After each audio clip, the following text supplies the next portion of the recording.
teknologi dan juga banyaknya platform media sosial membuat nilai Pancasila dikhawatirkan dapat terkikis oleh generasi muda. Saudara, eksistensi Pancasila harus terus dijaga di tengah era globalisasi. Untuk menjaga ideologi Pancasila, Badan Pembinaan Ideologi Pancasila harus diperkuat dengan hadirnya undang-undang.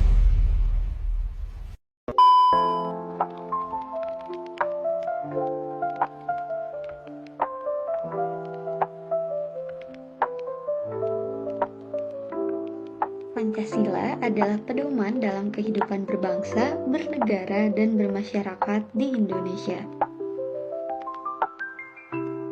Pancasila berasal dari bahasa Sanskerta yang terdiri dari dua kata yaitu panca yang berarti lima, sila yang berarti prinsip atau asas. Pancasila berfungsi sebagai dasar negara yang berarti Pancasila menjadi sumber hukum dan pedoman dalam perumusan peraturan dan perundang-undangan. Yang kedua, itu sebagai ideologi bangsa.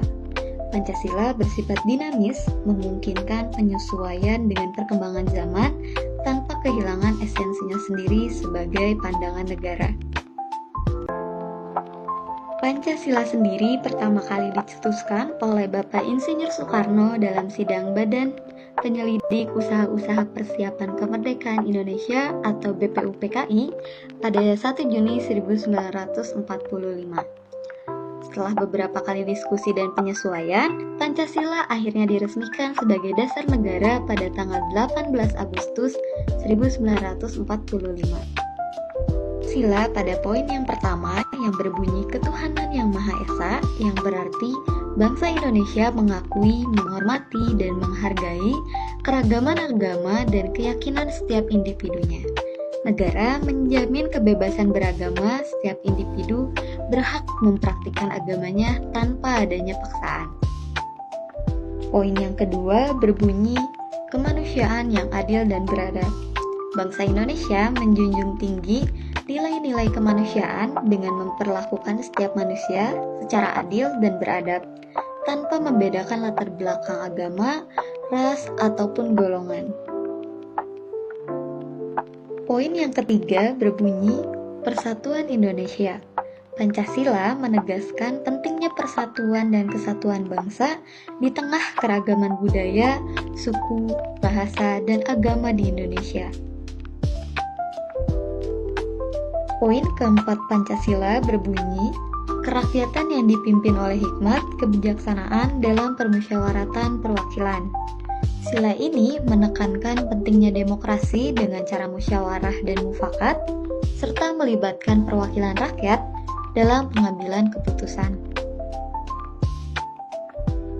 Poin kelima Pancasila berbunyi, keadilan sosial bagi seluruh rakyat Indonesia, yang bermakna Pancasila mengamanatkan bahwa setiap warga negara berhak mendapatkan keadilan sosial dalam berbagai aspek kehidupan, seperti ekonomi, pendidikan, dan kesehatan. Semakin maraknya masalah mengenai lunturnya nilai Pancasila sampai penyimpangan nilai Pancasila menunjukkan kurangnya penerapan nilai-nilai Pancasila dari generasi ke generasi.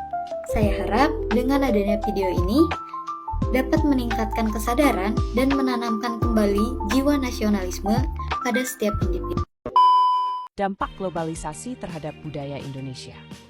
Indonesia menghadapi berbagai masalah budaya yang signifikan akibat pengaruh globalisasi dan modernisasi.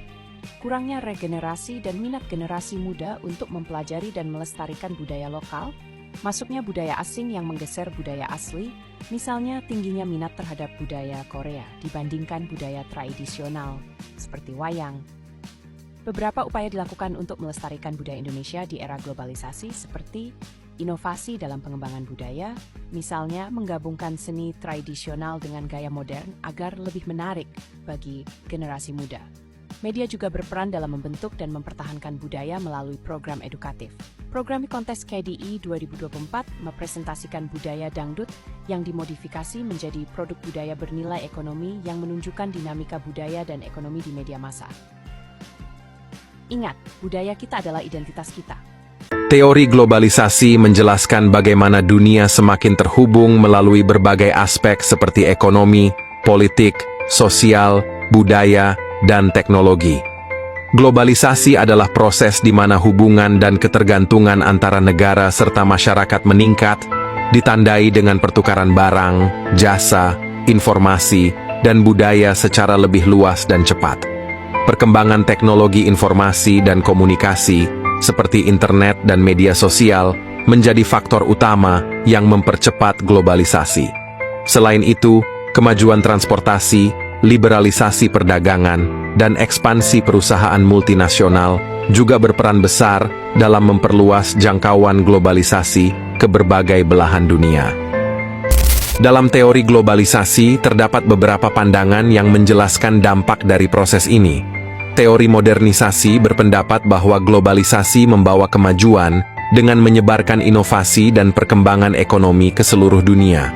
Sementara itu, teori ketergantungan mengkritik globalisasi sebagai sistem yang menguntungkan negara maju dan memperburuk ketimpangan bagi negara berkembang.